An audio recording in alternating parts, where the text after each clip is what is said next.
Less is more. How many beliefs we learn from early childhood and they are embedded in our minds until adult life or until we realize that these beliefs don't make the slightest sense, and if they did it to someone on some day, that day has passed, it's gone. That is clear if one day he existed.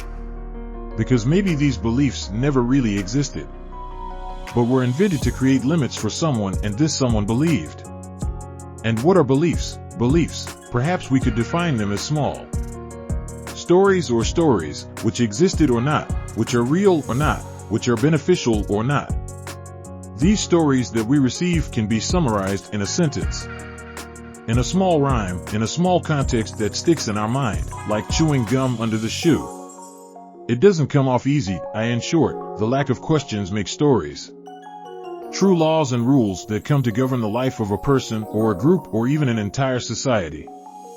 Now, how can we recognize and separate what is an unsubstantiated belief from a meaningful story? Trusting your personality, that is, asking about the origin. Reflecting on whether what you hear is really true and acceptable. Regardless, heard, I'll say it again, regardless of who's saying it. We are all human and we can have a belief tied to our mind, guiding us where we don't want to go, but we are being guided by believing that it knows where we are going. When the belief knows nothing about us, nor about what we really want, let alone understand where it is leading us.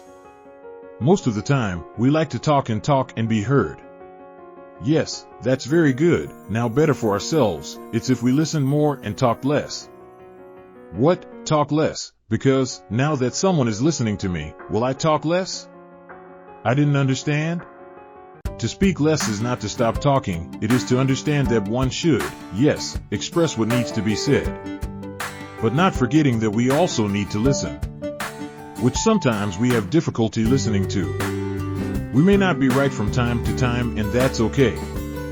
We can also not be right when we faithfully believe that we were, but when listening to someone else, we realize that we are not right, and it's okay. We don't need to be right, not even most of the time, as long as we know how to listen to who is right. We often want to do much more, work beyond our hours, develop an information center in addition to a screen, with graphics, email shots, animated icons, alert sounds, and, if possible, even predict the future. And all this to impress, to show how good we are, how powerful we are in what we do, and at these times. Whoever receives all this apparatus looks at it with that expression of total detachment and tells us, "But I just wanted a screen message, and what is that?" These animated icons will slow down this screen, don't you think? I didn't like the colors. What are these buttons for? I don't understand why the prediction of the future. If it was just a yes or no message, and then we stress.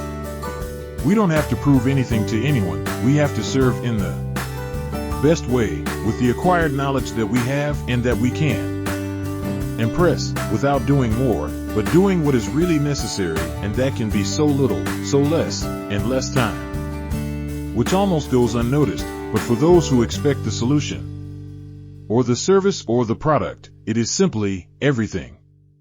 Want to impress someone, do it yourself and every moment. Seek your excellence, seek your overcoming, and that will certainly generate a lot of impact to anything you want to do.